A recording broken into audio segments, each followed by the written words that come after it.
Hello and welcome back to another episode of Geopolitical Cousins. I am your producer, Jacob. Marko and JShap recorded a super long episode today, digging into all the fun stuff happening in the world right now. Obviously, you can expect some coverage on the war in the Middle East, the fallout from that on the energy markets, and the long-term impacts on the rules-based international order. As always, we're not here to give you the official line. We're here to think through what's actually happening and what it might mean. Please tell your grandma about the show and leave a review if you enjoyed it. Let's get into it.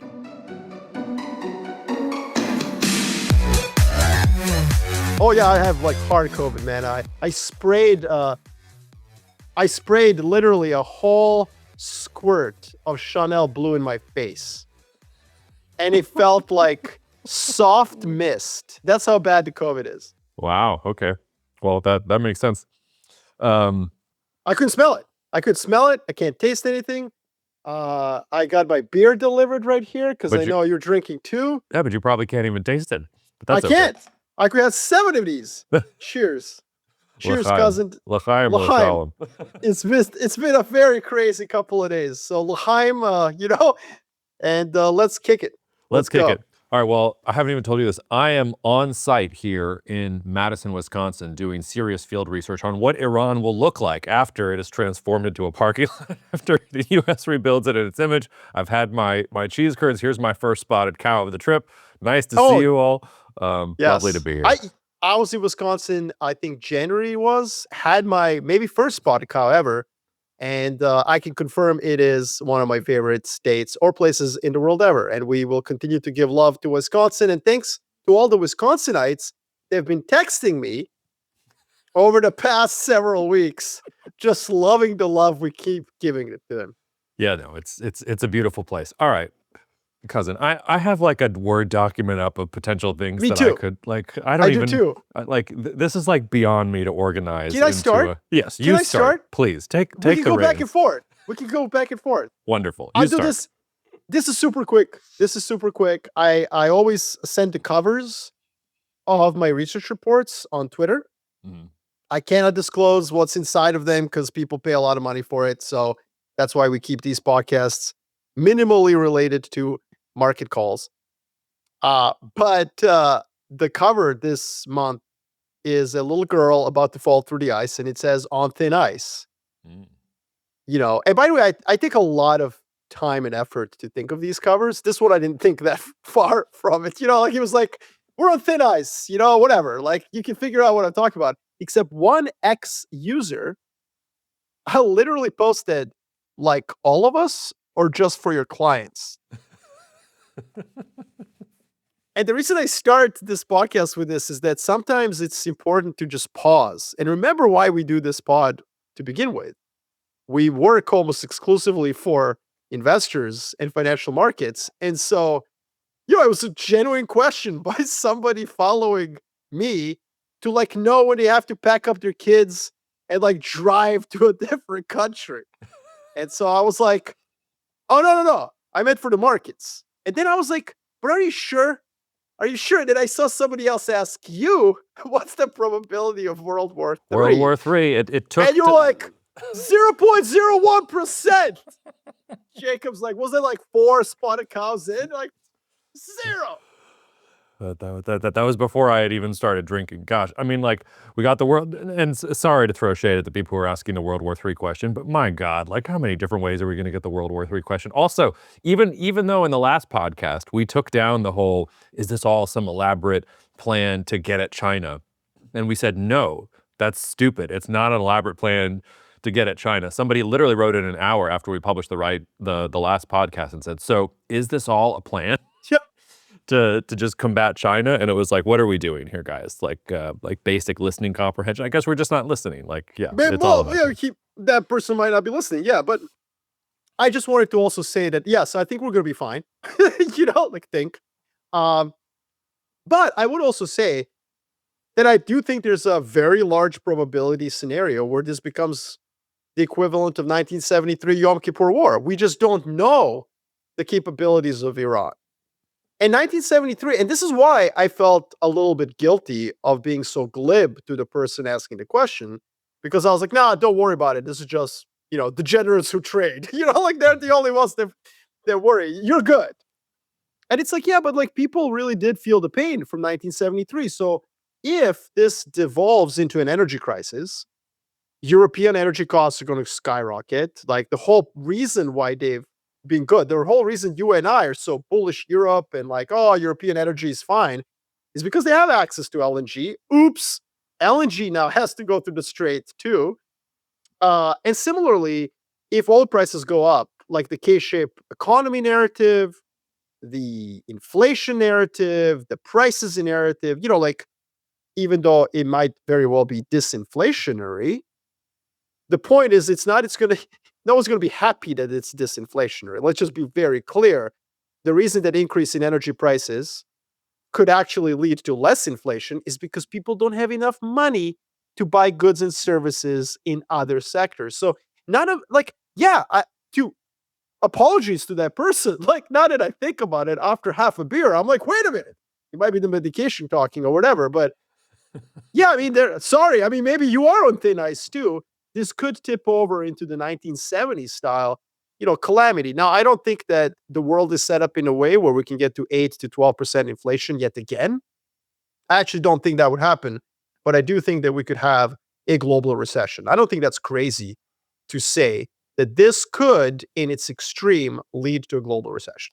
Well, that's a good place to start, maybe, because I mean, correct me if I'm wrong. I'm out, or at least my base case here. And by the way, this is one of the fun things about war when you're an analyst, because once the war is on, you basically can't analyze anything. Like, you can try and keep pace with every little thing that's happening, but there's fog of war, so the information isn't good, and it's changing every single second. We're recording Tuesday night. This is coming out tomorrow morning. I'm sure we'll have 5 other different crazy reports of things that have happened in the meantime. But like, the job of the analyst is like, you got the model so that when the war breaks out, okay, this is what I think. And then you crack open the beer and you start watching. And, from the beginning of this, I think you and I were aligned on this. I said, I don't think this goes more than 3 weeks. I don't see how this can go more than 3 weeks. And if it doesn't go more than 3 weeks, I don't know how we get to a true 1970s style energy crisis. All right, so tell me, because I don't see it if it's just 3 weeks, and I don't see it going beyond 3 weeks. So this is great, because that actually leads to the second thing I wanted to talk about. So this is as if I'm doing your job here. Wonderful. Isn't it nice? All it took was for me to be very sick, not eat for 2 days, have half a beer, and I'm off. This is apparently better than coffee. Okay. So, this is where I think I disagreed the most with everyone I talked to. All the client calls I've had, all the conversations, even with friends and family, it's like, well, yes, but if the regime change happens, boom, we good. And so I think that where we're aligned is the regime change in Iran is not good. Like, it probably does not look the way that people think, because it's regime collapse more likely than regime change. So the way that this could go on forever, Jacob, okay? Let me paint you a world where we've stopped using the Strait of Hormuz because Iran is in a state of state collapse. It's a failed state.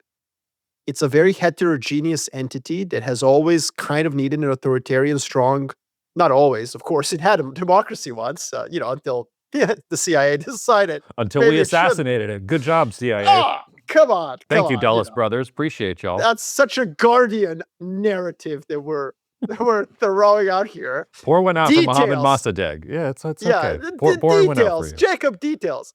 But look, what I'm getting at here is that, this is an entity, a political entity, historical entity that has always had a very strong centralized government. And now Israel and the United States of America decided to eliminate that.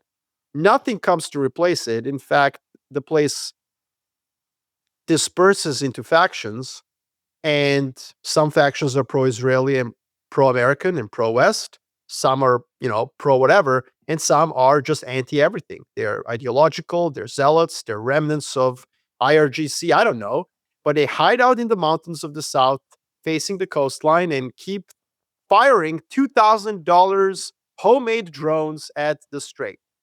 And eventually the world has to, spend $100 billion building pipelines to Salalah in Oman. Hey, if you're looking for real estate and you're a sovereign wealth fund, maybe start looking around there.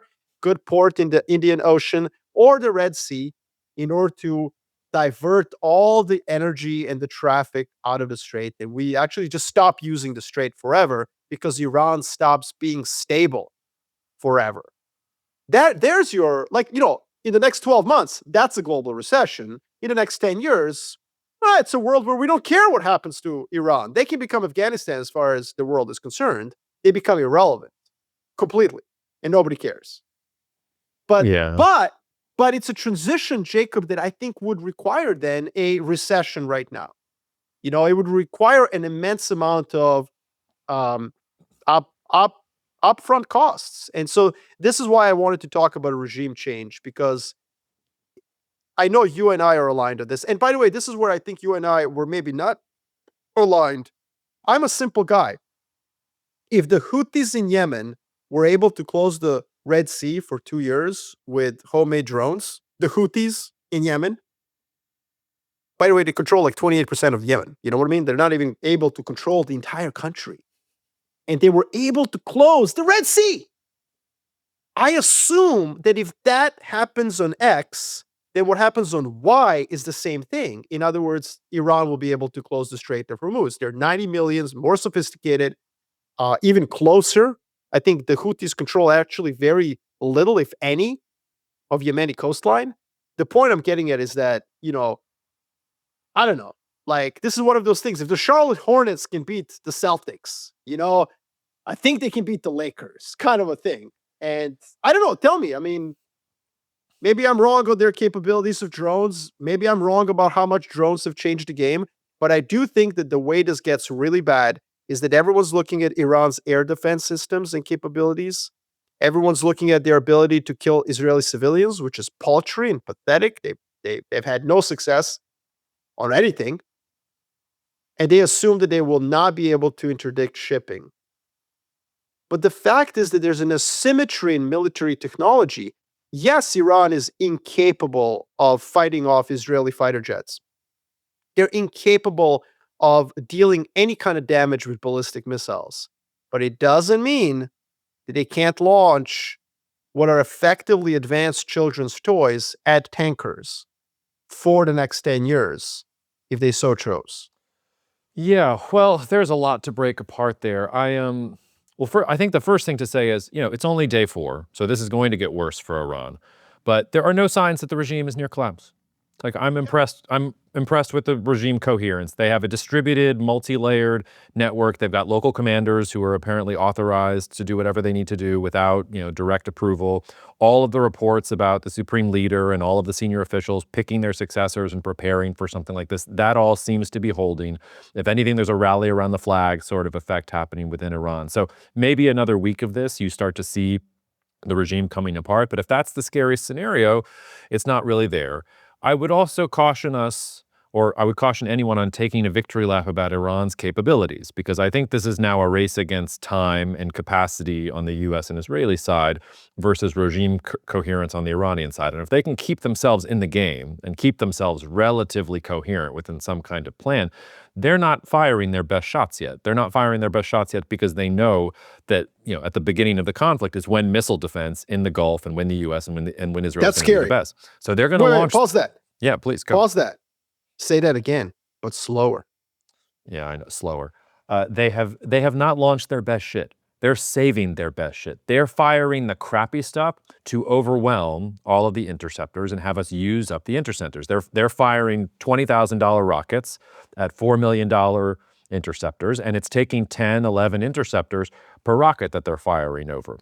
So anybody who wants to say, oh, it's paltry, they're not killing Israelis, A, they're killing some, and B, that's not the goal right now. The goal is saturate to empty, empty the interceptors, and then we'll show you the hypersonics. No, we don't know that for a fact. No, we don't know for a fact. But, if they are coherent and resilient, I gotta think that that's what they're playing towards, because that's the only thing they've got. So that'd be diabolical. But it's the strategy, and that's what most Iranian security experts are saying. There's this new narrative out there too about, what is the U.S. doing here? And I think Ian Bremmer was the first one I saw say this, but it's actually out there a little bit, that maybe what the U.S. is doing is they're going to seize Karg Island, which is what 90% of Iranian oil eventually traverses through before it goes out. So they want to trade it back. Well, yeah, and they want to control the oil, and then you're going to have leverage over the Iranian regime itself. That would be interesting, and I don't see why the U.S. couldn't just seize. I mean, that shouldn't be that hard to seize an island. And then the last point I just wanted to make, based on what you said, was about the Houthis. Yes, the Houthis were able to stop the Red Sea shipping, but it wasn't because they closed it as if it was a gate or because they were bombing every ship. It's because insurance companies wouldn't insure ships that were going through it. Yeah, but that's semantic. And no, it's not. And because oil was so cheap, it really wasn't that big of a deal to just reroute around. And we were just getting back to the point where ships were starting to go back through, which goes to, President Trump's tweet, just a couple hours ago. I don't know did you see this one about how he's ordered the United States Development Finance Corporation to provide insurance for financial security of all maritime trade, especially energy traveling through the Gulf. And he says that the U.S. Navy is going to start escorting tankers through the Strait of Hormuz, all right, quote unquote, as soon as possible. So, all right, so time out. Everyone on the show knows that I don't have TDS. We all know that. In fact, I am guilty of having TDS DS. DS, yeah. Right. So I have Trump derangement syndrome. Which And for listeners who are worried, but I am your surrogate TDSer. I'm happy to play that role for you. Jacob has TDS, just pure original strain. I have what one guy said, intellectuals who have become so obsessed with showing that they don't have TDS, that they have derangement syndrome about showing they don't have Trump derangement syndrome. Exactly. So I just want to preface that. So I've defended Trump vastly more times than you have. Yes. I like to always make this point before I'm about to make fun of the White House. Oh, this is my favorite time. Let's go. All right, turn the TikTok camera on. It's on. Pete, I hope you're listening. All right, I'm drinking a dry Asahi, so clearly not very American of me. It's actually very American of you. They wouldn't be making that if we hadn't conquered them and bombed them into Hello Kitty land. Boom! America, cut the track. Cut the track. All right, listen. Don't be fucking sending tweets about how you're going to insure shipping on March 3rd, 72 hours after you start bombing Iran. Don't be planting stories in CNN about how you're going to arm the Kurds in Iran. Oh, I hold on. I have a special. Yeah, this is the same guy who just abandoned the Syrian Kurds. You left the Syrian Kurds to their fate, but now the Iranian Kurds, we got weapons for you. Yes, buddy. Sorry, go on. I became an American in the great Republic of Texas, and in Texas forever. We have a good idiomatic expression. It might not be Texan, but it's been appropriated as Texan. That you don't close the barn door after the horse has left. Okay? So you can't be planting a story in CNN that you're going to arm the Kurds 72 hours after you stop. If you're competent, you've armed them 6 months ago. Number one. Oh, no, now some Trump fan is going to be like, yeah, how do you know they didn't? Come on, bro. This is how these leaks work. They're trying to show you that they know what they're doing. And this insurance thing, Jacob, how long is it going to take? And by the way, if you're conservative, okay? If you're conservative, if you're a fan of President Trump, you cannot criticize me for what I'm about to say. How long is it going to take the goddamn federal government to set up this thing? If I'm a captain of a VLCC right the fuck now in the Straits, is there a number I can call? Is there a White House dispatch? Hey, so you guys said you're gonna insure me. Can you? Because I'm looking at a Zodiac boat with 14 dudes with beards, and they're coming. So I need some fucking insurance. Oh no, don't worry about it. Esther. In the Department of Energy, we put Esther in charge, and she's going to be right on it, man. Can you just fax your location to this number? guys. So you know what I say to that, Jacob? I say to that, don't make me laugh. You are right. There's no gate to the Red Sea. There's no gate to the Strait of Hormuz. But yes, this is how you shut it. This is called, it's called shutting it through the insurance thing. And so President Trump tweeting this 72 hours after the attack has started is it just tells me they were not ready for this. It's not prepared. It wasn't prepared. The fact that there's only 2 aircraft carriers. Like, what happened to the Schwarzkopf doctrine? Why are there 4 aircraft carriers? Look, I'm glad you're coming around to that. It's amateur hour. One of the hardest things about Trump. I mean, this is the TDSDS. Like and this is actually something I did a rare thing this afternoon. I wanted to see what all the other commentators were saying. We've talked about this before. I usually don't listen to other commentators. We're not contaminated. But I felt pretty good in my model, and I felt good. So I went and watched Fareed, and I went and watched Ian, and I watched Peter, I watched George, like I watched everyone, and every single one of them was he's making a big point. Like, big picture. The strategic impulsive blah blah blah blah blah. Like, this President Trump doesn't have strategy. This is not what he's doing. Like, he just decided that he wanted to do this. He's moved the goalposts 5 different times. Like, it's nothing more than, oh, I did it in Venezuela, I'm going to do it here, and then I'm going to keep doing it. That's what happened. Awesome. Yeah. That's what happened. That's why I went long oil and told my clients to do it 2 months ago. Purely because of what you just said. I called it the Chuck Norris Premium on the show. You did. On this show. And it's because Venezuela went so smoothly. There's no other explanation for this. And by the way, if you're connecting the fucking dots, you're trying to do it to make the administration look good. This is post-facto dot connecting. It's nonsense. This doesn't hurt China. Like, I mean, marginally, sure, whatever. You know, like, they lose their $8 discount, on Iranian crude. Guess what? They buy 83% of it from other countries. Like Kuwait and Saudi Arabia will step up. You know what I mean? Like, anyways, look. This is where we might disagree, right? Is that the effectiveness of the drone thing is unclear, Jacob. Like, your counter to me could be that the world just didn't care about the Red Sea. And then we just didn't put our effort.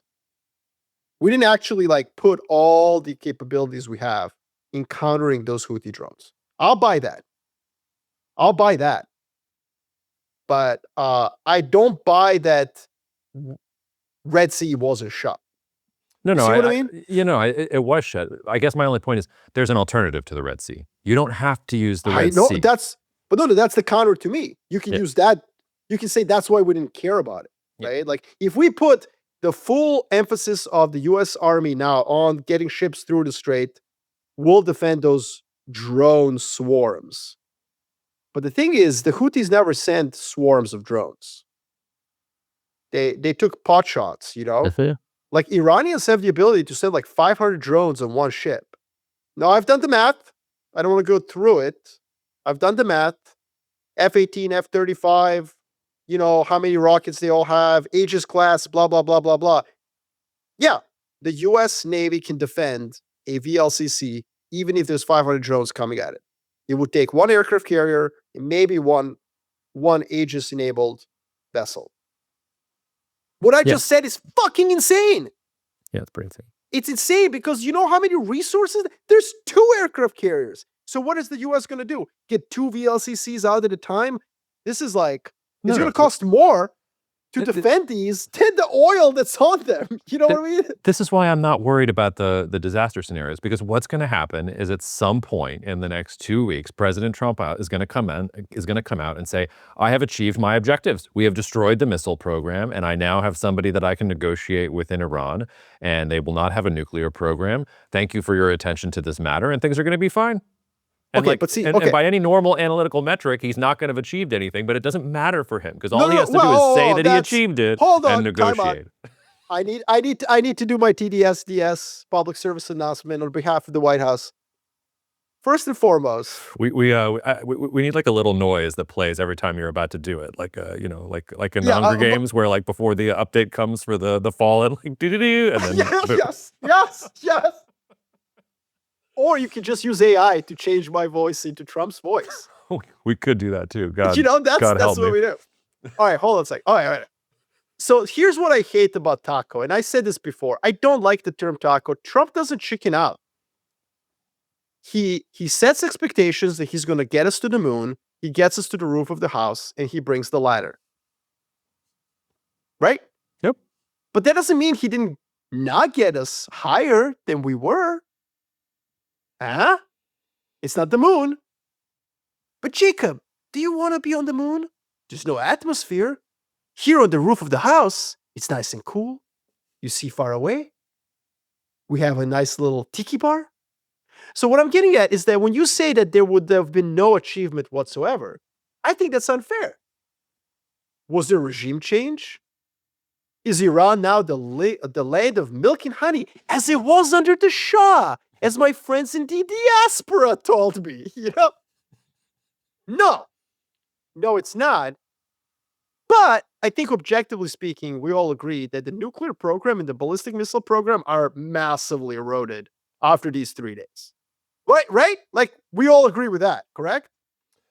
We do, and that's actually another thing I wanted to ask you about. And you told me I got my maple syrup privileges revoked for saying this, but I'm sure you saw Mark Carney's statement about how Canada supports this and blah blah blah, and the UK is on board and France is on board. It's only the socialist government of Spain that is like, fuck y'all, get the planes out of here. We don't support this. This is multipolar. We thought we were done with all of this moral grandstanding. All of these different countries who are sort of cheering the United States and Israel on here, it doesn't. It doesn't make sense to me. Like, this is Why? the U.S. Well, because it's an illegal war. Right. The goalposts are being moved. It's just like, it's a great opportunity to say, see, this is the multipolar world that we're talking about. This is the reason that we need to double down on self-sufficiency in our industrial complex. And Macron kind of did that. He had his big thing. I'm sure you saw the presentation in front of the French nuclear submarine. Did you listen to their rendition of Le Marseillaise? It was very subdued. It was almost like we were like Benedictine monks from the 9th century. I was expecting a little more Casablanca, and it was just, they were all just flat and sort of... The nuclear submarine was very phalanx in the background. It was just strong. You know what I mean? But I thought that was cool. And then the next day, it's, oh, and by the way, the Charles de Gaulle is on its way. It's like, why? Well, okay. All right, time out. I mean, look, it's like, what are you going to do? Like, you're going to pretend that there isn't a global energy crisis afoot? Like, I mean, I think... There isn't for France? What does France need? Well, I don't know, but France is part of Europe. I mean, he has to defend the interests of the continent. Like, I think it's appropriate for them to send the Charles de Gaulle. Like, listen. It's bizarre because, what you're saying here is that was actually also on my list. By the way, this is amazing.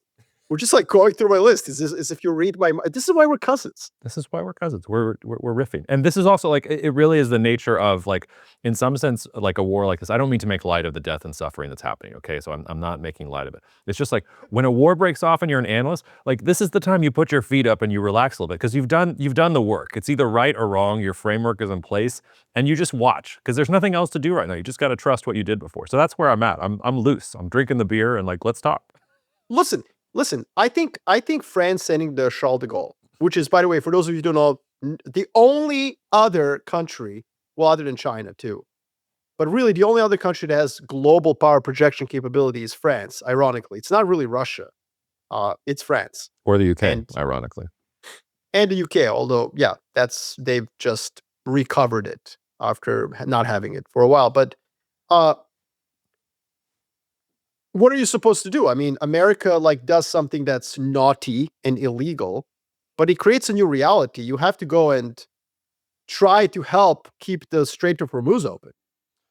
It's not about that. It's about, why is the statement not, we protest the illegal violation of Iranian sovereignty and not letting negotiations take their course. Of course, this Iranian regime is bad or whatever, but we also don't support the United States doing this. There's been a certain level of, yes, we oppose Iran. Iran is terrible. Like, China's the only one that is saying, like, WTF? Like, why? Like, you've violated the sovereignty of a country, and for what? Like, you were literally in the middle of negotiating with them. That poor Omani negotiator went on all the television programs and was like, we're making great progress. We think we're really, really close. And then the next day, you're just bombing them into literal, like, I mean, like, it would seem like an like, if I was Mark Carney, I would be like, see, this is why we're doing what I'm doing. And by the way, we support the Americans knocking off the Iranian regime. The Iranian regime sucks, but this is exactly what I said at Davos. Why we're doing all this? Like this is the world order that we live in right now. Why not just say that? Yeah, I mean, I just don't think maybe it's necessary to bring attention to yourself. I know. So my theory with Spain, by the way, it's a really good one. So you're basically talking the Prime Minister Pedro Sanchez of the Socialist Party. He is going to have face election before mid-2027, and currently in the polls he is flagging. So the center-right PP and the right-wing Vox are together would basically account for more than 50% of the vote. So he's in trouble. He's in big trouble. And so I think he wants Trump to punish him. You know, I think this is what he wants. He wants the spotlight. He's like, I want some of that Mark Carney bump. You know, I want the Trump bump. So I think that's why he's doing that. But I don't know. I just didn't think of it as that big of a deal. And actually, it's interesting. It's not that big of a deal. It's me asking for consistency from people whose job it is not to be consistent. So like, I get it. Spain also can do this because this is why Spain was relatively insulated from Russia invading Ukraine too. Yeah, they don't get Russian oil and they don't get Middle Eastern LNG. They've doubled down on renewables and whatever gas they need, they get from Algeria. Like they just don't care. So they can just be like, fine, you guys were idiots for betting your geopolitical energy on these other markets. Hold on a second, Jacob. Oh, I'm really pushing your buttons today. Yes. What am I holding on to? Did you say that alternative energy is not completely bogus? What? I know. Shocking. Crazy. Can you believe it? Should I take out my Sierra Club card membership? It's probably somewhere over there. All right. So look, here's what I wanted to say though. The rules-based order thing is very interesting to me because, you know, I had a client who lost their mind. You know, their like neck vein was popping on this. And it's like, look, the US just did this, you know, like, was it real? Did they call this a special military operation? Like you lost your mind on that too, right? I did indulge myself in a tweet. Yeah, they called it a special combat operation, I believe, was the exact, I'll get you the exact phraseology in just a second, but keep talking. So can you explain to our listeners what the context of that was? Because is that real? Like this isn't Twitter just... No. When President Trump announced the operation, he described it that the United States had begun major combat operations in Iran. And that is how the United States is describing it. So they're basically saying it's not a war. And they have to say that it's not a war because it would be illegal for the president of the United States to declare war without Congress approving it. So we have to maintain this pleasant fiction that it's a special combat operation. So weird. And the White House has repeatedly now clarified that it is not a war, it is a special combat operation. And this, it's just, you know, and sometimes I do have TDS. This has nothing to do with TDS. Like the first person who broke this was Truman, and it's literally every single president since then. And part of this was, you know, it was born of the nuclear age. They were worried that the president wouldn't have time to go to Congress to get war approved if the Soviets fired off the nuclear missiles. So the president was given more leeway in deploying the U.S. military to secure American interests. But this is not that. This is very clearly a war. And the Constitution is very clear that Congress declares war, not the executive. And we just don't care. So just like we didn't care with Biden, just like we didn't care with Obama, just like we didn't care with Iraq 2.0, like none of it. So anyway. I'm just trying, it's just, there's like something about that. What is it called again? Special combat, major combat operations. Major combat operations. Yeah. Just something in my mind just got triggered. Maybe it's the COVID brain, but it's almost like I've heard that before recently, the special something. What is it? You know, I'm just searching for it. Who else might have used something like that similarly when I can see the face. It's kind of short. Lots of plastic surgery. What's his name? Oh, shit. That's right. So wait, so we're not pretending that we're not using the Kremlin playbook now, you know? Oh, by the way, I don't know why Russia just doesn't call it a fucking war. You're Russia. Well, right? Russia, Like, why? Russia has bigger problems right now. This is another thing on my list. Ukraine really going after it. I mean, bombing, what was it? Novorossiysk, which is like, what, 700,000 barrels per day, and basically causing, that oil terminal to suspend oil loadings. And the United States is like, hey, please don't bomb Russian oil right now. And Zelensky is like, I'm bombing Russian oil right now. This is the time. You think I don't have the cards? Who's the captain now, President Trump? I have the cards. We're gonna hit Russian oil with every single inch we've got. I'm sorry. Wonderful. You want me not to bomb in this special military operation? It's not a war. It's not a war. Not a war. It's Jacob, okay. Not a war. I'll put on a suit and I'll come and say thank you very much for your support, Mr. President. I will not be listening to you, but we really appreciate all the support. Like, I've learned my lesson. It's just a special military operation, not a war. Not a war. Not an actual war. So look, first of all, there's so many things going on. I think that we've entered a world where everything's just for lulz. I mean, like, the fact that in the United States of America, there's the same dance that there was in Russia. And honestly, I don't understand why there is one. It's not like Putin needs congressional approval. Duma's approval to do whatever the fuck he wants. So just call it a war. Oh, it's not a war because what? Like 1 million Russians didn't die? Cool story, bro.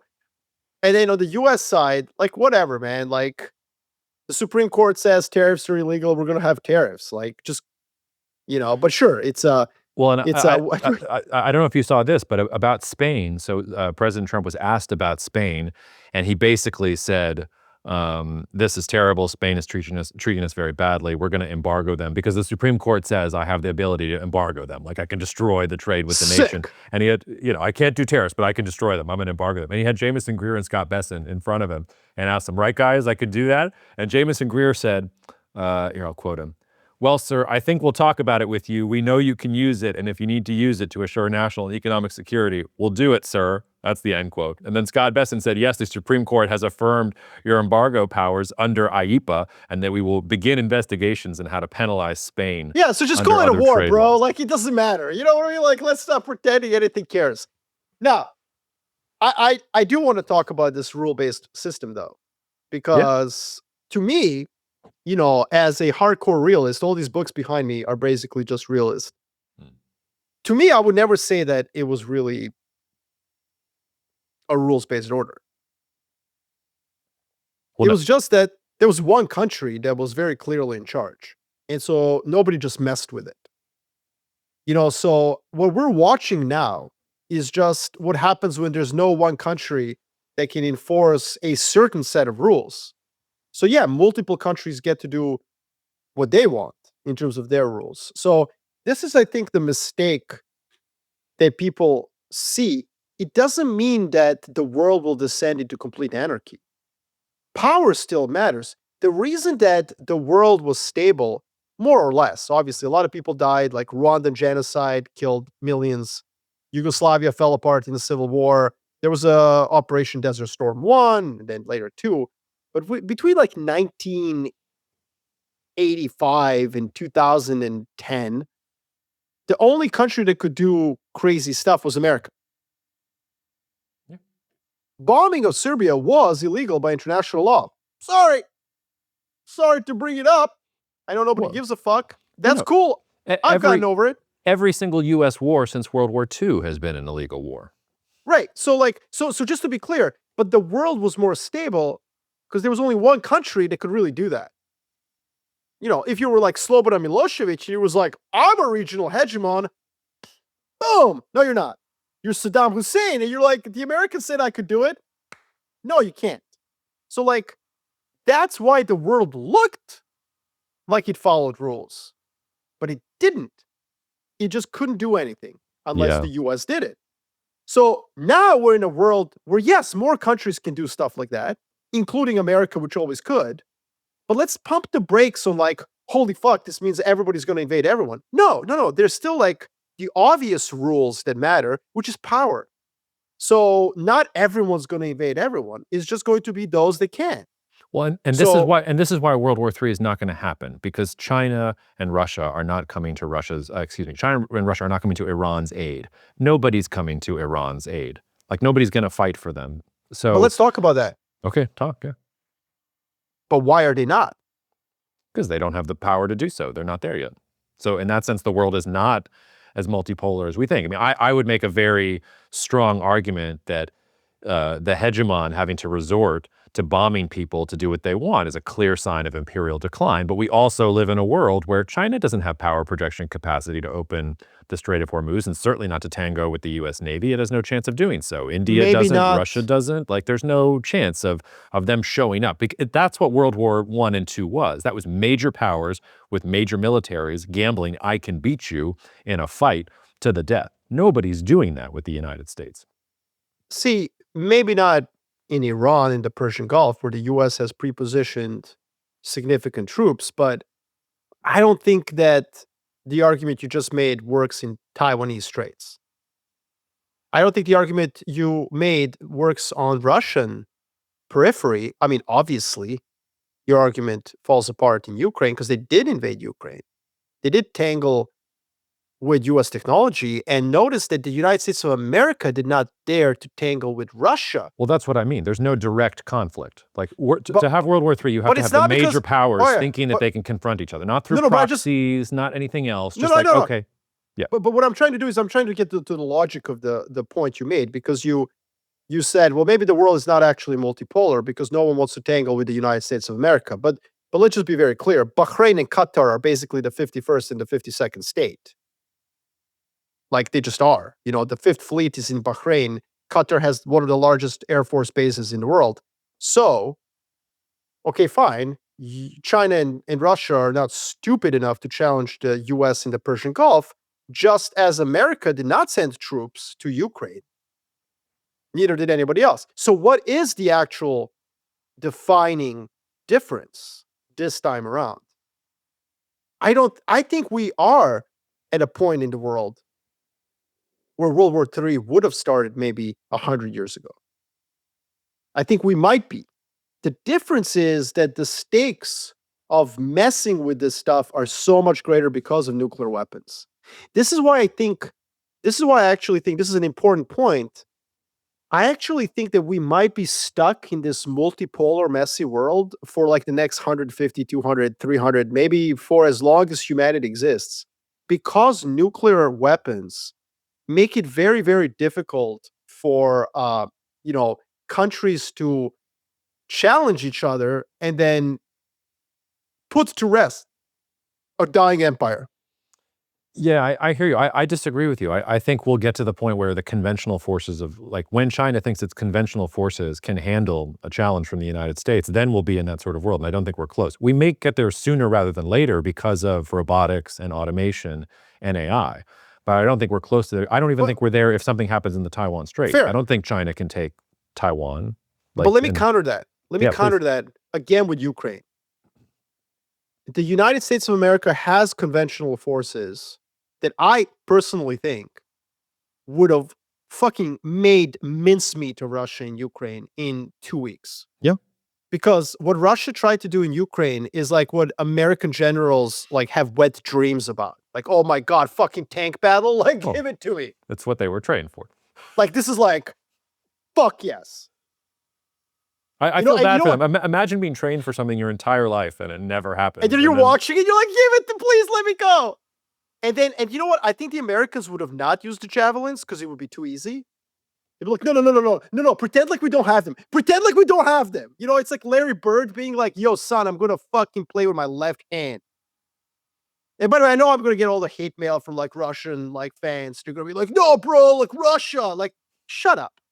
Okay, you had a 40-kilometer line out of Kiev because it was a traffic jam because the Ukrainians blew up the tank in the front. It was like worse than the traffic in Los Angeles, for God's sakes. I think you overestimate the size of our Russian listenership, but I hope to see the letters.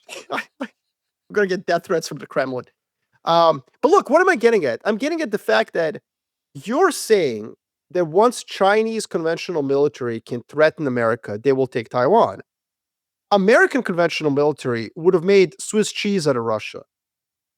And it did not intervene in Ukraine.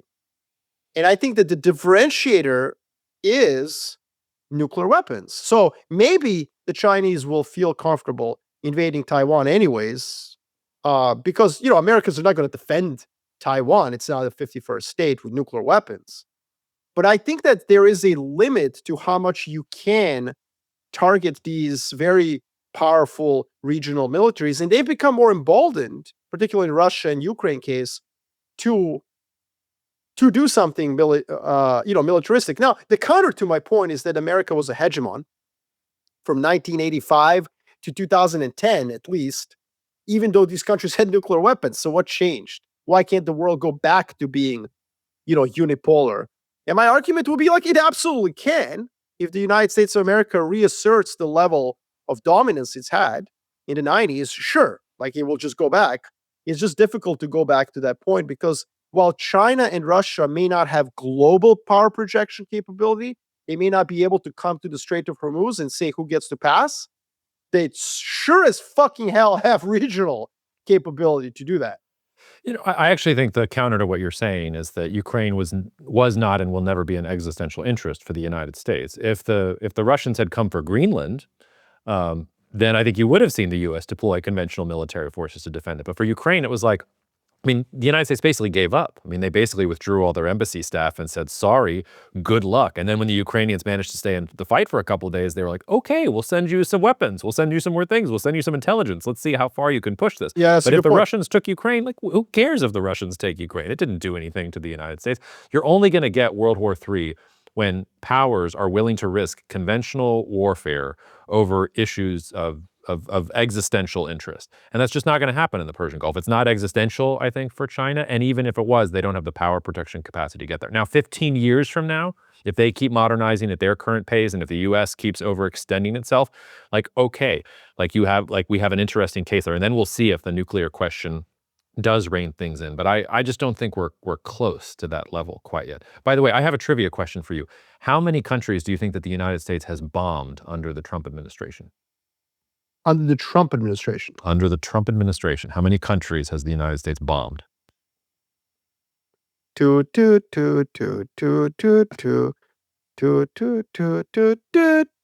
say 6. The answer is 10. This is one of the reasons we're so low on missiles and interceptors and everything else like that. There are also 4 of these countries are countries that were also bombed by Joe Biden, Barack Obama, and George Bush. Can you figure out those are standard. which 4? Those are the starting 5. That's Syria, Iraq, Afghanistan, and Yemen. Afghanistan, Iraq, Yemen, not Syria, not bombed by George Bush. Somalia. Somalia is missing. Oh, come on. Well, I want that. I want that stricken from the record. Somalia is no longer a real country. So there are also 3 countries that only President Trump has bombed, that none of his predecessors have bombed. Can you guess which 3 they are? Spoiler alert: one of them is Iran. There are 2 others. Okay, Venezuela, and oof, man, this is really testing my credibility as a geopolitical maven. No, it's not, because nobody cares about this. Yeah, but we do. We're supposed to care. But literally 0 of your clients have asked you about why the United States was bombing Nigeria. Of course. Come on. You know what? You know why I feel okay with this? Because our Lord and Savior, Bill Simmons, really doesn't know every roster of an NBA team. Like I really found that out. It's hilarious. So I can forget Nigeria, but and you've gotten has either one of us gotten a question about Nigeria at any point in our careers in the past 10 years? I have. Yes. You have. Yes. Okay. Well, I stand corrected. Every election. Yeah. It used to matter, but it's less and less so. Which good for Nigeria. That's a sign. Like nobody cares about Belgian elections anymore. Mainly because they didn't have a government for 2.5 years and they were fine. Okay. So this is fine. My only counter to you about your point about existential risk is that that's very World War II centric. Like World War I didn't really start because of existential risk. It was very much a war of choice, and that does make me a little concerned. Well, it was the alliance. It was the alliance network, right? But I know, but like everybody kind of thought, like, well, we'll fight it out. We'll go back by December. The whole thing. The meme. Yes, you're right. Nobody thought it was going to be a long war, and in that sense, this conflict does have a whiff of that. The fact that you and I are here and saying it's 3 weeks. It's only going to be 3 weeks. Yeah. Like, let's have a beer. It'll be fine. Oh, somebody asked if we were all on thin ice, and I said, "Oh no, dear pleb, you're fine. This is just my high finance clients." Yeah, no. This could all look very bad. in a year. But it's okay. If it's World War III, no one will ever listen to this recording 12 months from now. Yeah, well, that would be sad if we had World War III just as the podcast was really kicking into gear. It was, Okay. yeah. I mean, obviously all the death and destruction would also be horrible, but has anyone considered that our podcast would do terribly if they started launching nuclear warheads? You know, yeah, go ahead. just to be clear, though, you and I have no incentive to forecast World War III. So everybody listening to this, you guys got to know one big glaring problem with Jacob and myself. We do this for a living, right? With like real investors, and we like put stuff out there. If you forecast World War III and you're wrong, somebody lost a lot of money because they went to all cash, or I don't know, bought a fucking bunker that you can't really repurpose into a pool. So like all of these are really problems for our clients. But imagine if you get it right. Like what's the upside? Nothing. No, there's a lot of money to be made in war. No, I think there would be. I mean, World War III? Well, as long as it stays not nuclear. If it's nuclear, yes, then you're right. Then I assume a World War III will be nuclear. What kind of World War III is this? I mean, World War. I mean, yeah, I hear you. I would assume that we wouldn't use nuclear weapons, but what do I know? This goes back to that thing that I sent you about this article in the New Scientist. I got this from Van Jackson's podcast. I love Van Jackson's podcast, by the way. I don't agree with all of it, but I find him to be a very, very sharp observer and somebody who challenges what I think. But he talked about how there were these researchers, I think at the University of Oxford, King's College London, and they set 3 leading large language models against each other. So GPT 5.2, Claude Sonnet 4, and Gemini 3 Flash in simulated war games. And they played 21 games, 329 turns. That's a lot of turns if you're not a war game nerd. They produced around 780,000 words describing the reasoning behind their decisions. And 95% of the time, 95%, the AI models just went to nukes. Like they were given an escalation ladder and they just started nuking each other. So I wonder why they did that. 5% didn't. So I'm playing for the 5% world war with no nukes, where suddenly, geopolitics is... Maybe because they like a cold climate and are impervious to radiation. I don't fucking know. Like, yeah, but sure. Let's let them be in charge. I mean, are we on our way to letting them be in charge? No, that's a different podcast. But look, no, I think fine. We can disagree on this. The point is, I think that I don't think that the world requires multiple global superpowers to be multipolar. That's kind of my point. I think regional hegemony in itself is an impediment to a country having global. So like, in other words, US power projection stops where these regional hegemonies begin. And that's where the clashes are.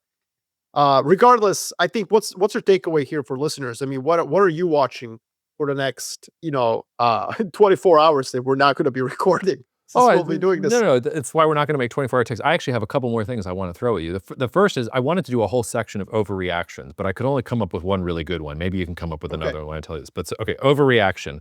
Dubai's safe haven status is over. Nice. I like that one. Let's talk about that. I love this one. This is a good one. Yeah. I want to write about this.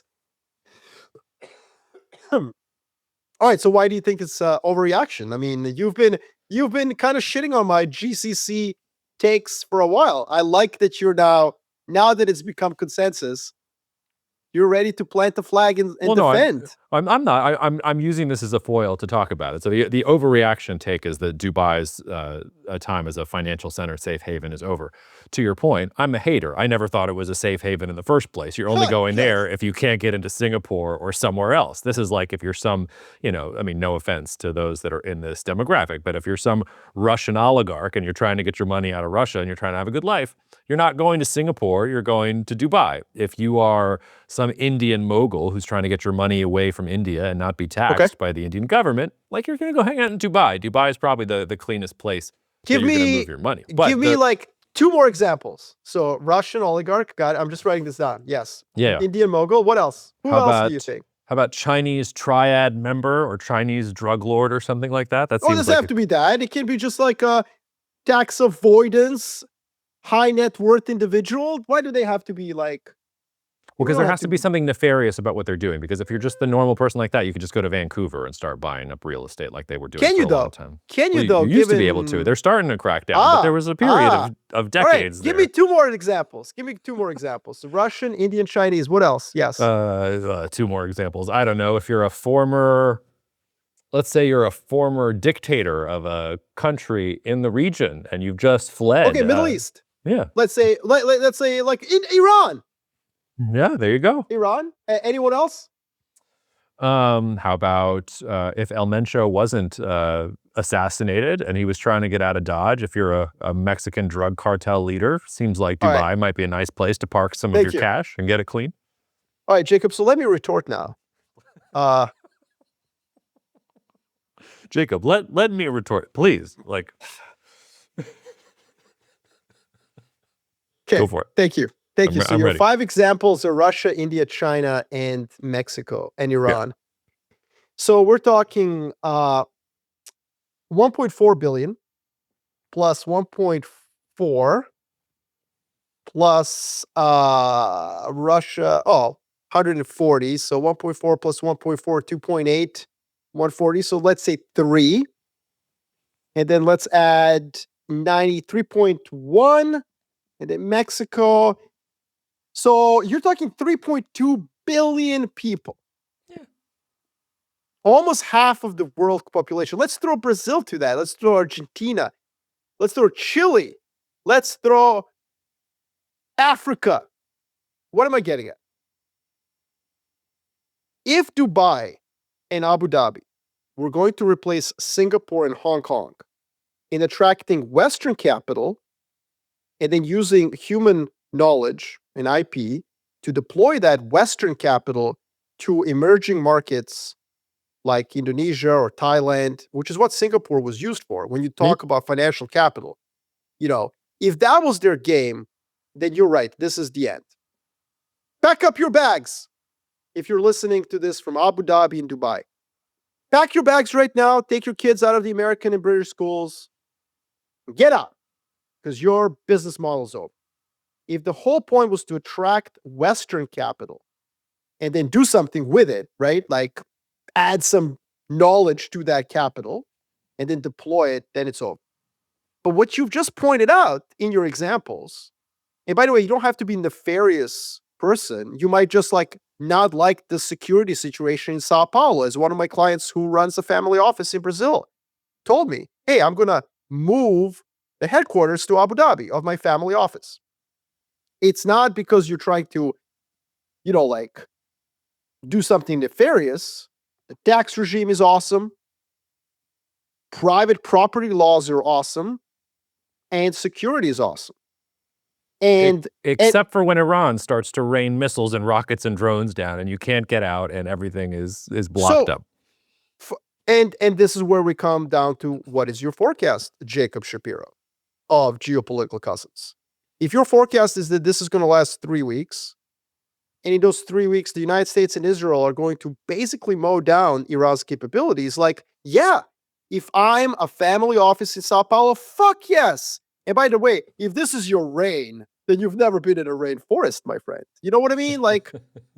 They hit the palm. No, they didn't. Some fragment hit the palm. Relax. It's not I was like, why did they hit the Fairmont? Why? I'd stay at the Fairmonts. Some IRGC commander was like, they had terrible service. The concierge gave me Chinese. I asked for sushi. Well, I think it was, or was it Bahrain? I forget. One of them, they actually thought that they were U.S. service members there, and it turned out to be true. They had good intelligence. Yeah, fine. God bless him, I guess. But look, my point to you is that this isn't about getting Western capital. This is about global South capital, and that's why Dubai is so interesting. It's interesting because you're sitting in a mall in Dubai. For those of you who don't know this, and you hear Russian, you hear Indian, you hear Mandarin, you hear English. You hear Ukrainian talking to the Russian guy, hey, how about that war? How about Shakhtar Donetsk? Good season. So what am I getting at? I'm getting at that those human beings that I'm talking about, Jacob Shapiro, have had bigger fucking problems in their life than an Iranian missile. So I would move my 3 kids in a second to Abu Dhabi tomorrow if like it made sense for me commercially or whatever. Like I'm not going to move them tomorrow because I like where I am. I got a good job. But if things changed, zero concern about these things. But my first memory as a human being, is literally an Iranian Scud flying over Baghdad because I was 2 years old, spent a year in Baghdad.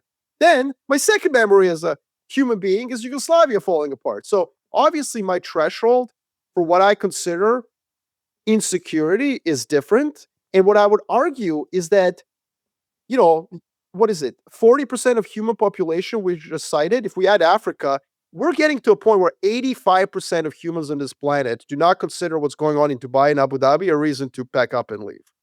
Yeah, but if their Dutch accountant wants to tuck tail and run, plenty of Lebanese, Syrian, Jordanian, Palestinian, Pakistani talent that can take their place. And I've got a lot of friends in the region, particularly from Lebanon, like a lot of Lebanese guys who are working there in finance. You know who you are. Shout out to a particular Kareem that I schooled in basketball, and I'll be back for that rematch. I have it even on video. It was probably the best game I ever played.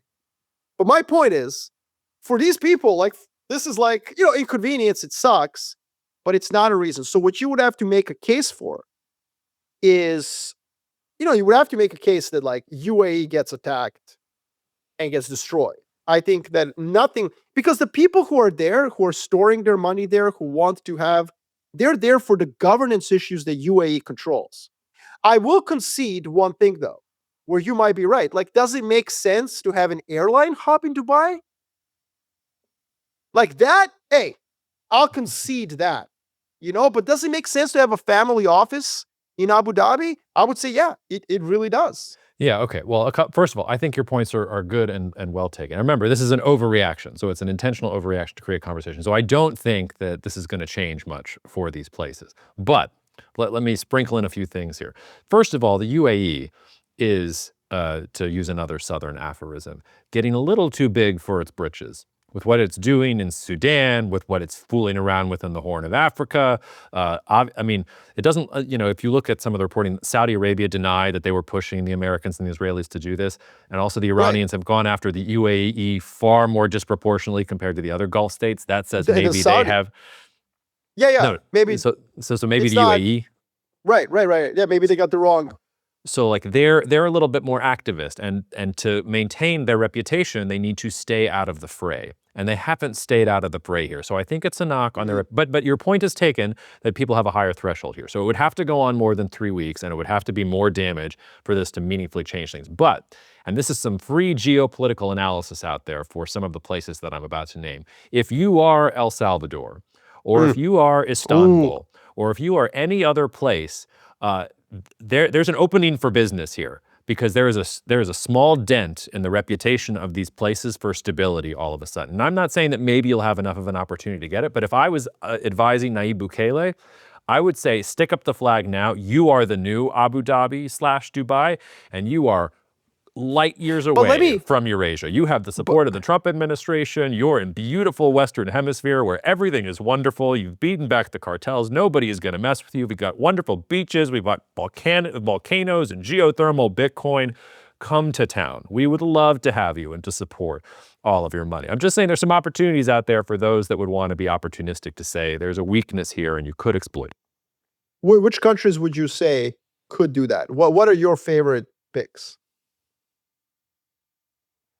You said El Salvador? I think El Salvador, I think, could do it. It would take some doing for Turkey, but I think you could turn Istanbul into this type of thing. Like, you'd have to move pretty quickly, but there's no reason that Turkey, I think, couldn't play this role. I'm like really like throwing things at the wall here. Guyana in South America, with all the oil wealth that they've just got, and they're maybe going to attract other interests. Venezuela's been taken care of by the United States, so you got some stability there. That might be one.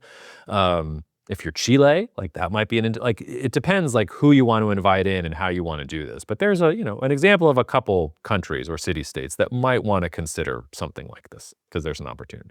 Just saying.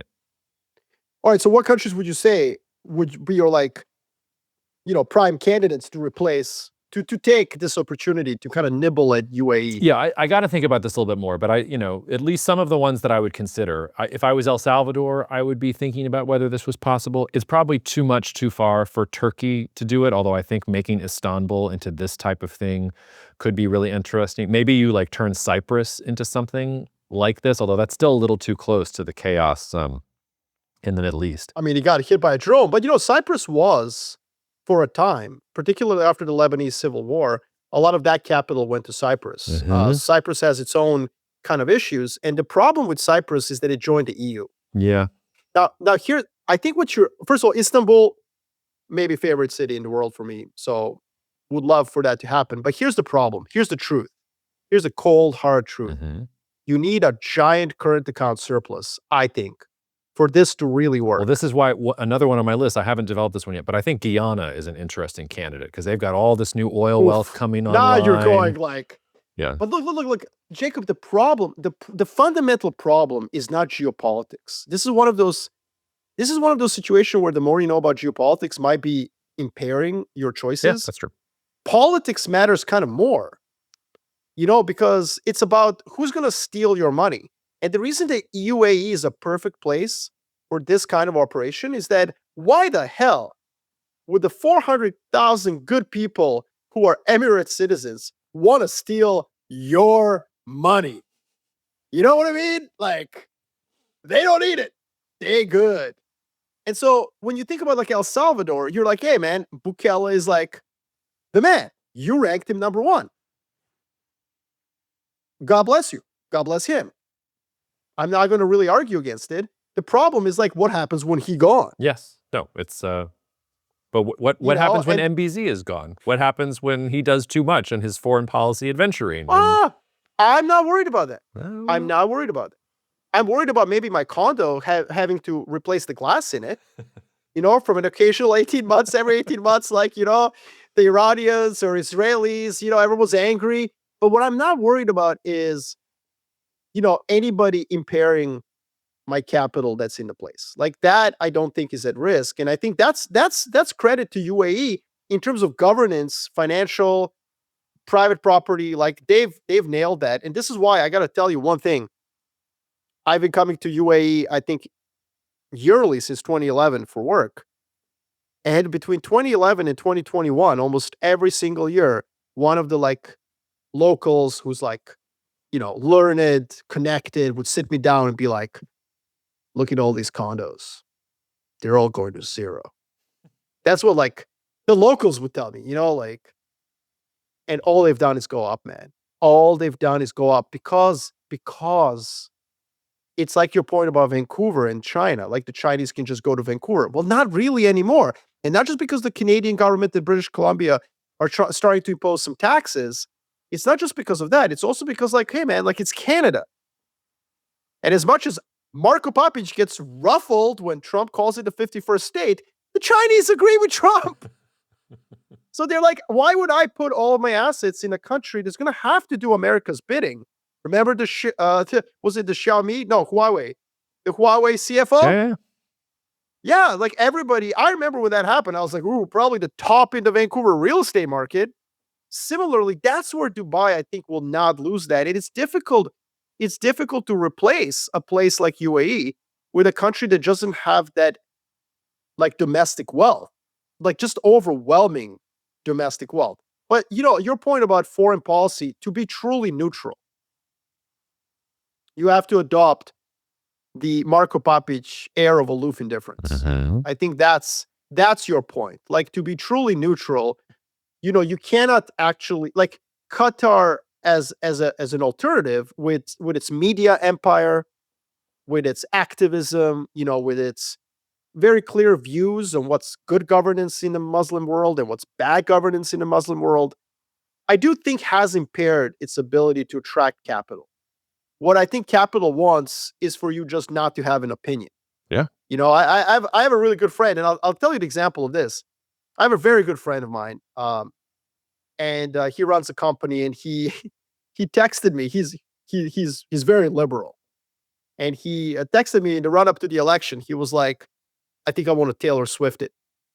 I think I want to come out and like just publicly say who I want to vote for. You know, he's a CEO of a tech company, and I was like, yeah, bro, like maybe don't do that. You know, like I mean, I don't know, like you know, you run a tech company, maybe don't Taylor Swift it. You know, she's like a billionaire, and she good. He followed my advice. I think I saved him about $100 million. At least. But what am I getting at? I'm getting at is that's the approach that I think you want UAE to take. Mm-hmm. And it's the approach that the UAE took until about the last couple of years. But now, and it's an approach that, for the most part, Switzerland took. Yeah. For a very long time. Yeah. And like I said, it's an overreaction. It's probably not going to happen. But like Guyana, El Salvador, just, you know, so let's just remind people where you got the idea from. Guyana. Okay. Like, yes, I'm going to put my money into Guyana. That's nice. Why not? Iran's not going to bomb them. Okay. Another thing I had. Well, do you have any overreactions, or I have another thing I wanted to bring up too? No, bring it up. I will let you cook. Okay, great. This is a quote from our Secretary of State, National Security Advisor, Viceroy of Venezuela, soon-to-be Grand Poobah of Cuba, Marko Rubio. Quote, "The president made the very wise decision. We knew that there was going to be an Israeli action. We knew that that would precipitate an attack against American forces. And we knew that if we didn't preemptively go after them before they launched those attacks, we would suffer higher casualties," end quote. Marko Rubio, thank you for studying the cause of fighting anti-Semitism back by about a century by implying that the only reason that the United States has attacked Iran is because Israel said it was going to do it first, and we had to protect the U.S. soldiers to make sure that we dealt with the onslaught that was coming from Iran, because Benjamin Netanyahu said that we should do this. Help me here, cousin. I don't know what to say. No, I'm not going to help you, cousin, because you did not help me when the tribe came after me. Well, hey, speaking of overreactions, you said some not nice things about Israeli technology equipment. You should be. So let's get to it. First and foremost, I love the Marko Rubio thing because it's insane, right? Like, first of all, well, I mean, it's either insane or it is, or it's actually brilliant. You know, like he may just have needed to take a sip of water. Yeah. Maybe that was it. Or maybe it was like, hey, look, if this goes fucking to shit, you know, like, we're going to do whatever was done for 6,000 years. I mean, right? Like, by the way, it sets up an exit, right? So President Trump is, as you think, I think, everybody thinks, like, is going to declare victory in, like, matter of hours. And then if Israelis are like, well, okay, cool, but, like, we want to finish some shit off, he goes back to what he said last time this happened. Remember? Yeah. The White House lawn? The first time that an F-bomb was dropped in a press conference, he was speaking about Israel. He was really mad that Israel continued to bomb Iran. And so this time he will say, like, hey, time out. We came in here with you guys. You started it. You guys kind of be on our side now and end it. So I don't know. It's either really stupid comment or really brilliant. Yeah. But yes. So I've gotten an inordinate amount of hate mail. Yeah, you should not be worried about the Russians. You should be worried about the Jews who are mad that you insulted Startup Nation. Yeah, so Startup Nation, great book, by the way. So, yeah, because, you know, the world needs another douchebag tech bro, but fine. So my point was that, let's just be very clear what I was saying. I was saying that GCC countries do not need to have a deal with Israel. They don't need it because at the end of the day, Israel doesn't produce anything like exclusive to other countries other than cybersecurity firms and Hamas is what I said. What I should have added to this was also raves, great raves. Nobody does a rave, beach rave like Tel Aviv. Well, I actually object to that. Like, what? Actually, this is a great question. What's the best rave you've ever been to? What country were you in at the best rave that you ever went to? He's really thinking about this. I mean, I haven't been to that many countries, and like I haven't been to that many raves in that many countries. So like I've been to like probably Switzerland in high school. Okay. The best rave I ever went to was in Beijing. Like the floor started rising from the middle of the dance floor, and it was wild and crazy. Like I'm just saying the Israelis don't have like a monopoly on raves. That's all I'm trying to. That's because you're a sucker. You're a sucker for set design. I'm talking about other things, but like we don't have to get into all of that. But look, let's just put it this way. What I'm getting at, I need more beers. Like what I'm getting at is this. That's what I said. And then everybody came after me because it's like, you don't understand how awesome Israel is. In fact, the guy who wrote Startup Nation got linked by someone. Like, oh, I didn't even see that. Give really? me backup. So first of all, let me crack my knuckles here. Please do. So on one of these X threads, one of these brilliant folks accused me of ignoring Israel's prowess in military technology because 91% of its exports of military go to countries outside of the US. And this is why I do what I do for a living, because I immediately sent him a chart that uses math differently, I would argue, in a way that it makes sense. Israel is eighth largest exporter of military in the world. That's amazing. Top 10. But it's 3.8% of global defense exports. So looks to me like it could be replaced by other countries. And that's my point. Not that Israel is not awesome, but that GCC countries can probably buy shit that Israel does from someone else. The second point, and this was amazing, and I love the guy who sent this. God bless him. Beautiful soul. Love him. But he sends a breathless tweet, which is what X is made for, breathless tweeting. Yeah. How do you explain that TASE, the Tel Aviv Stock Exchange Ltd, is up 750%? So at first, I'm like, that didn't fucking happen. But I'm staring at the snapshot he put on X. So I'm like, what? And then he says, and this was where he should have probably not done this. He says, he probably doesn't know. I wonder what his clients think of that. Ooh, brother. So I go like, wait a minute. I got the MSCI data set here. I can pull it up. And I'm like, no, the Tel Aviv Stock Exchange went up like 120%, which is top 10 performance, by the way, but like in the low top 10. South Korea, Taiwan, for obvious reasons, semiconductors have outperformed it. Spain, Italy, Greece pretty much performed as well as Israel. So I'm like, what am I doing wrong here? I can't post this on Twitter. I think my macro bond is broken. My MSCI data is wrong.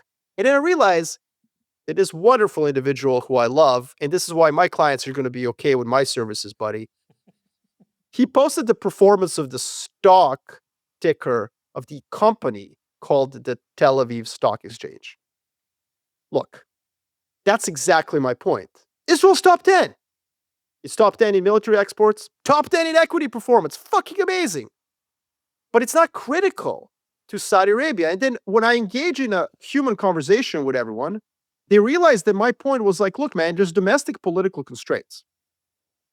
And those domestic political constraints is the PR element of this story. So no one's like, Israel is not critical enough to any one country in the GCC for them to ignore those constraints, right? But then he got me thinking, cousin. And now I want the TikTok camera back. Oh, it's back. It's on. It hasn't been off this whole time. This is one long. Because let me tell you something. All right, I think you all owe me an apology because I'm the only friend of Israel in this room. Because you know what friends do? You know what friends do? Friends tell you when you need to change your behavior. So do you know why I think this set off so many people, and you, including yourself? Well, no, nobody heard. Nobody heard my argument. I'll get to me in a second. But... Nobody heard my argument. Everyone's like, "You're saying that Israel is not awesome." First of all, yes, it was a glib comment. Like, all Israel produces exclusive to other countries is cybersecurity and Hamas. But we are half comedy podcast, so you guys need to fucking chill. But here's the point: why did this get everyone so angry? And I think that because it underpins the concept that Israel is a regional hegemon. Now, I have many Israeli friends, many, including, of course, non-Israelis who are just Jews in America or Canada or elsewhere, who obviously have affinity to Israel. And many of them have started using this concept that Israel is a regional hegemon. Israel is a regional hegemon. It's a hegemon, which is an odd status for a country of 10 million people and nobody in the region actually trades with, right? So I think it would actually be the first time ever in history, or maybe a very medieval concept of a hegemon, because it basically means that it just bombs its neighbors into submission. It doesn't lull them into submission. It's more imperial than it is hegemonic. But it's not even imperial, because the imperial hegemons bomb someone and then take their shit, take their resources. Israel, in its form of hegemony, is to bomb them just to not get bombed. Yeah, although it's starting to bomb them and take some things. Like it's taking some little parts of Syria that it wants. It's taking some parts of Lebanon that it wants. It's like territory? The West Bank, the Gaza Strip. It tried, by the way, to take the Suez Canal, and would have if the Americans had not told them to go home. So now I'm getting to something important. So there's a bigger issue here. I think that this narrative comes down from this recent development where basically Israel is absolutely top 5 in about 99 things we can name. 99 things we can name. I bet you randomly we say fucking 99 things. Biotechnology, agriculture, some of the things that people said on Twitter. Education, VC, per capita, it's number 1. Desalination. Yeah, there's lots of good stuff. Whatever. Like, name anything. 99 of those things, we could probably find that Israel's top 5. But it is absolutely bottom 5 in PR. Yeah. Bottom 5 in the world. And what I'm trying to say here is I think that Israelis are trying to project in their own mind to themselves, not to me, that they don't really need to worry about PR anymore. It's okay to be last in PR. Because, and this is really critical, I think what's critical to the sanity of Israelis, all of them, liberal, conservative, hawks, doves, is this idea that their strength is a sui generis strength. What sui generis means is a fancy way of saying is endogenous, internally generated. Why? Because if you're bottom 5 in PR, then the risk here is that you're going to be cut off from the flow of capital, technology, IP, and the know-how that makes you a hegemon. And so you ignore that fact and you say, no, but that's not why we're a hegemon. We're a hegemon because we fucking do everything domestically. Self-reliance. And I would say that that's a myth. I would say that 90% of the weapons being used right now are not product of self-reliance. They're product of capital that was donated by the US through defense support, and the IP and the technology is actually American. Now, Iron Dome, absolutely self-made, very little involvement by anyone else. Nobody in the world, by the way, has it, but don't forget, it's because of Israel's unique circumstances where they are at risk of very short-range missiles. It's very difficult to track them and interdict them. And so, can you actually hear me still? Yeah, I got you. Oh, no. It would drop off? No, I got you. Okay, sorry about that. You're good. So Iron Dome is a special circumstance. And by the way, nobody in the world has anything of that quality or style. South Korea, I just found out, is apparently building one, but it'll be ready by 2035. So fine, yeah, like Iron Dome seems like a pretty important thing to have in a world of drones, by the way, and small projectiles. But my point is that I think that the reaction, what I saw in the reaction to my funny comment is actually this insecurity that, no, this is self-reliance. I don't think it is. Sorry. I disagree. I think Israel will continue to need support from the West. And so let me just say one more thing. This is where I'm being an actual friend. When I see this Gallup poll, did you see this Gallup poll? No, which one? So there's a new Gallup poll. It's been basically asking Americans since like early 2000s, where do your sympathies lie in the Middle East conflict? And the last data print, this or last year, is the first time in this century that a plurality of American sympathy lies with Palestinians over Israelis. Mm-hmm. And so I think that's where the insecurity comes in. And so if I was Israel, and this is an objective fact, like here is what I would say. If Israel wants to continue to be what it calls a regional hegemon over 50 years, I think investing in technology is less relevant than investing in PR. I like because a country of 10 million people have never has never in human history been able to defend itself from 500 million people without a lot of friends. No, I like your psychoanalysis, and I think you've hit on something. And I'm with you some of the way here. And you're right that none of the technology only Israel has. Even Iron Dome. Like, Iron Dome doesn't happen without U.S. support. I think I'm right about this. I think he did. No, I'm pretty sure the U.S., like the interceptors and some of the other things, like, anyway, that's neither here nor there. I think it's less about, like, of course, there's not technological exclusively here, or exclusivity. It's not about what can't the Gulf countries buy elsewhere. It's more about what can't the Gulf countries buy elsewhere at the same speed, integration level, political flexibility. And then also, and this is where it's actually self-defeating what Israel is doing right now, it's that Israel has decades of intelligence operations and expertise against Iran and the IRGC and Hezbollah. And so if you are the Gulf countries and your biggest threat is Iran and what Iran is doing right now, there is no country 100%. in the world that can add to the technology all of the experience that comes with missile interception, proxy warfare mapping, how to counter UAV swarms, the signals intelligence, penetration, the human intelligence. When you're buying the Israeli tech here, you're not just getting access to the shiny thing, you're also getting, and here's how you use it to make sure that the Iranians can't bomb you when the Iranians come for you. And here's how you penetrate Iranian networks so you can feel these things. So as long as Iran is a big enemy to the Gulf states, then I think Israel actually is indispensable because they're the ones with the intel, they're the ones with the experience, and the only ones who can make this technology optimized for the threat. Ironically, though, as soon as you end the Iranian threat, then they really don't need you because then you actually don't have the expertise that they need, and maybe you're not even talking about the right threats that they need, because then maybe we're talking about Turkey as a hegemon, or they can indulge in their personal opinions and not be bartering with you about Iron Dome, and then maybe in the meantime they're reverse engineering things, or they can go to the South Koreans or everybody else, which goes to your question, by the way, about that poll. I think one of the reasons Netanyahu was pushing so hard is because I think this is right. This was the last chance, because there's not going to be a future U.S. administration that's going to be willing to do this, and this is why I think the PR doesn't matter at all. The most important thing that Israel did, arguably, in the last couple of weeks was that meeting with Narendra Modi last week. And Netanyahu saying, hey, I want to wind down U.S. support and investment, that we don't want to be continuing to take all this money from the United States. I think Netanyahu is saying, you know what? We've been the U.S. security, they've been our patron since 1967. By the way, they weren't before 67. The reason Israel has nukes is thanks to the French. They were not. If you have problems with the Israel nuclear program, you can go to the French. Like, we can go through a whole thing here.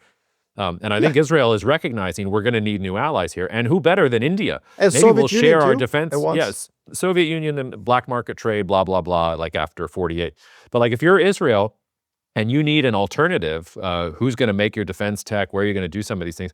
India is a great option, great way to balance against China, which is aligned with the Gulf states and things like that. And then you also got to think about the role of Turkey here. So I think there's some interesting things happening. And ironically for Israel, the less that Iran is a threat, the more these Gulf countries, I think, can afford not to do business with Israel. And that's an interesting catch-22, because Iran, like we're proving Iran is a threat, is not a threat. I don't know. But that's where I would land on the Israeli tech thing. I agree with you. So, sort of.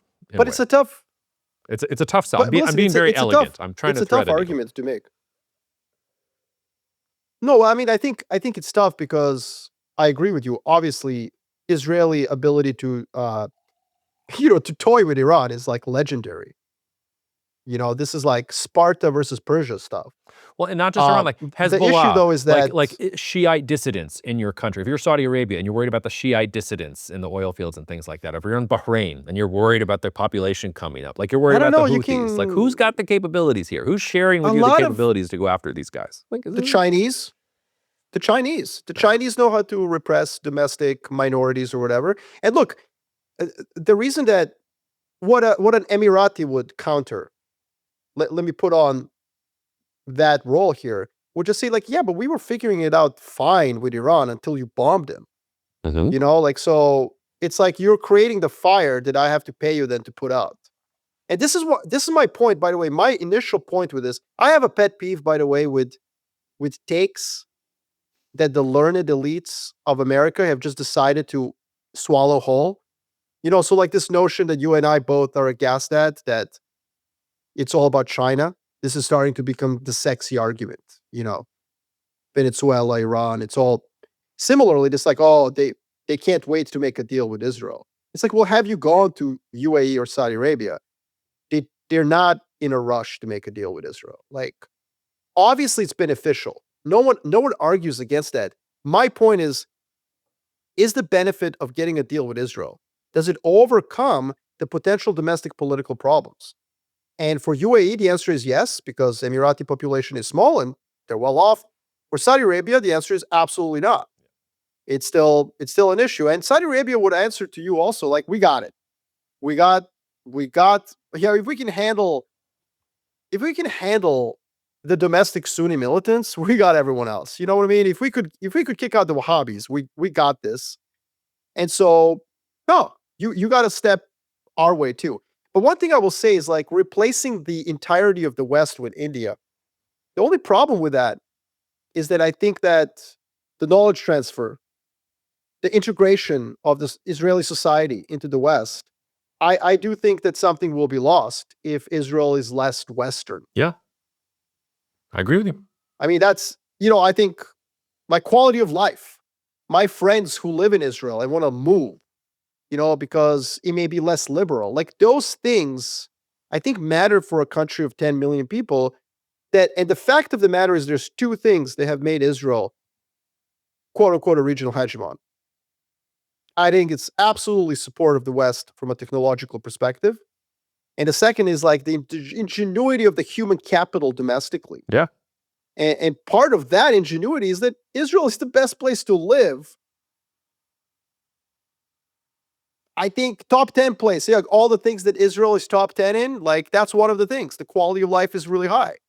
And, that could change if Israel decides that, like, yeah, we don't really care what those, like, weak liberals in the West think of us. Well, okay, cool. Well, ally with India then. Let's see how much talent you attract. And the brain drain is real. Like, the folks who are creating all this technology are the secular, relatively liberal, probably more left-leaning, although that's probably painting with too broad a brush. And those people want to leave. The founders of Israel, thought that the ultra-religious portion of the population was going to die out within a couple of years or maybe a decade. That's one of the reasons they gave them exemptions on military service and a bunch of other things. Joke's on them. They're breeding like crazy. I forget what the exact numbers are, but they're like 15, 20% of the population. Then you've got a Muslim set of the population that none of the other parties want to work with.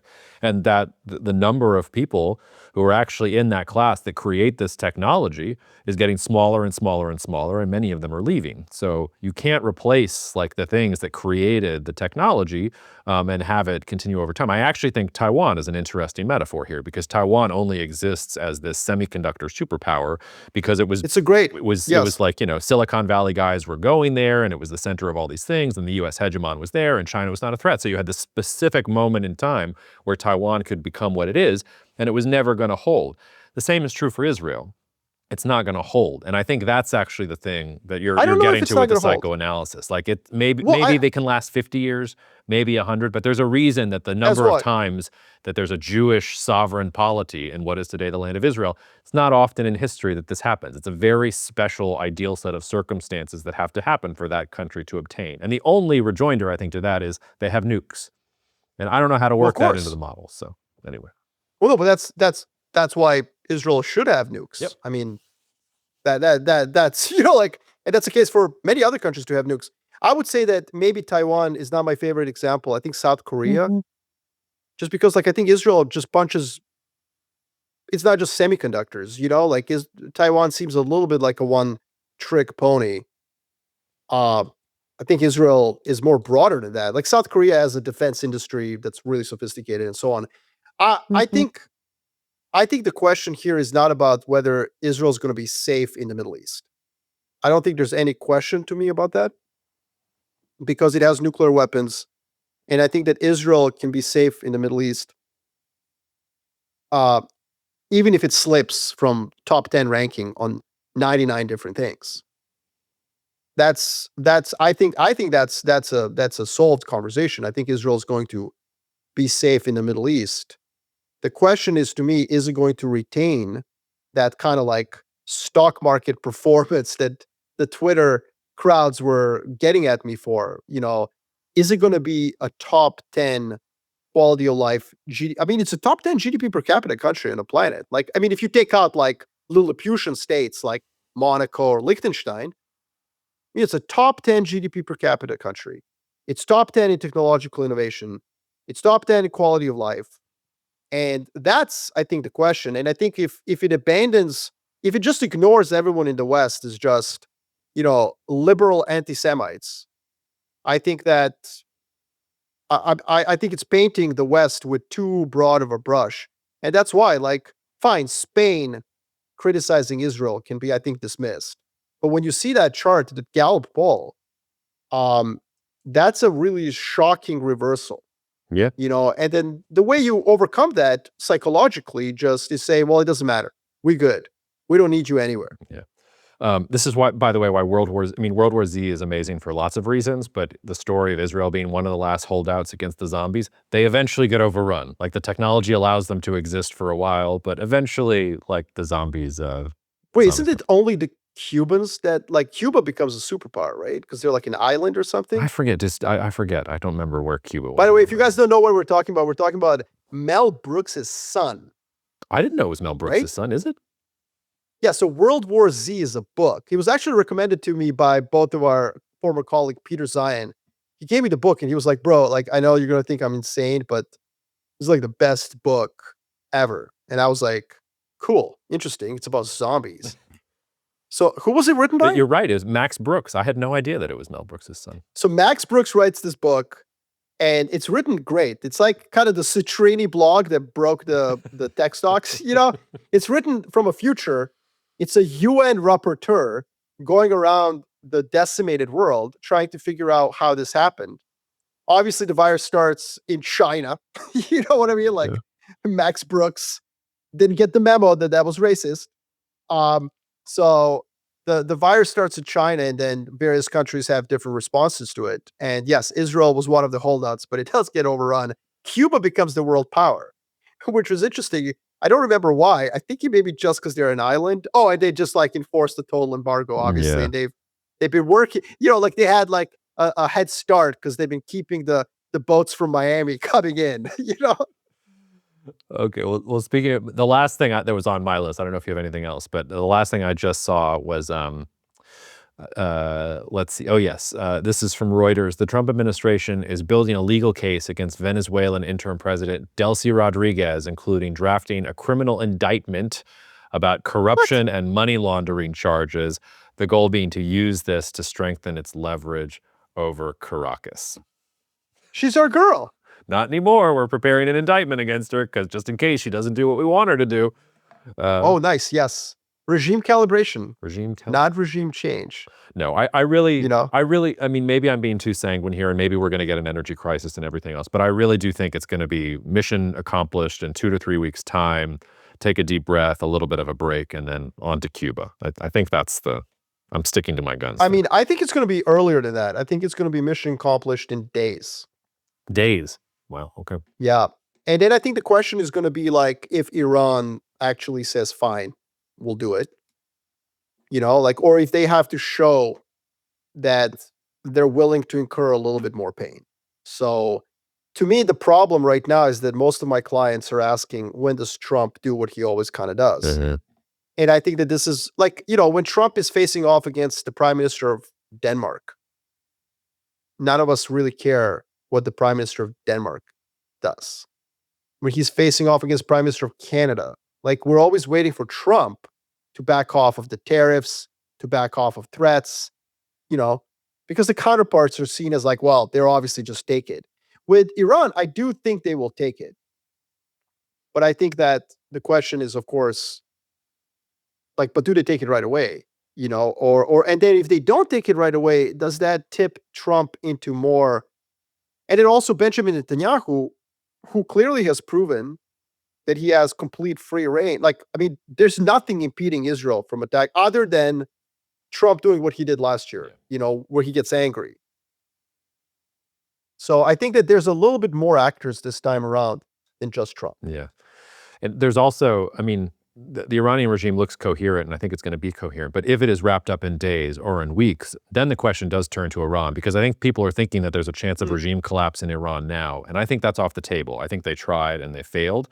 What'll be interesting to see is once this is over, and once Iran no longer has the war to rally around, and then all the factions are looking at each other, can they keep it going for 12 months from now? Because there's a world in which, okay, it's over, Trump is mission accomplished, everything looks okay, but Iran has been destroyed. And without the war, the factions start to come out and the warlords come out, and the nightmare scenario that you're talking about, maybe it doesn't happen this month or next month, but maybe 8 months from now, we are talking about an Iranian civil war. Absolutely. And let's really develop that later, because this is my experience from Serbia, for example. It wasn't a NATO bombing. It was 18 months later. This is the case in a lot of places as well. And this is where Israel, would really do itself a disservice if it continued the conflict forever. Yep. Like I still believe that there's absolutely no chance that people of Iran are going to revolt with like Israeli Air Force providing air cover. There's just too many decades of constant brainwashing that Israel is the enemy. It's just not going to happen. So like, if Israel really wants like regime change, hit Iran very hard, which what Israel is doing, and then back off and just let it kind of slide into that. I don't see any other alternative.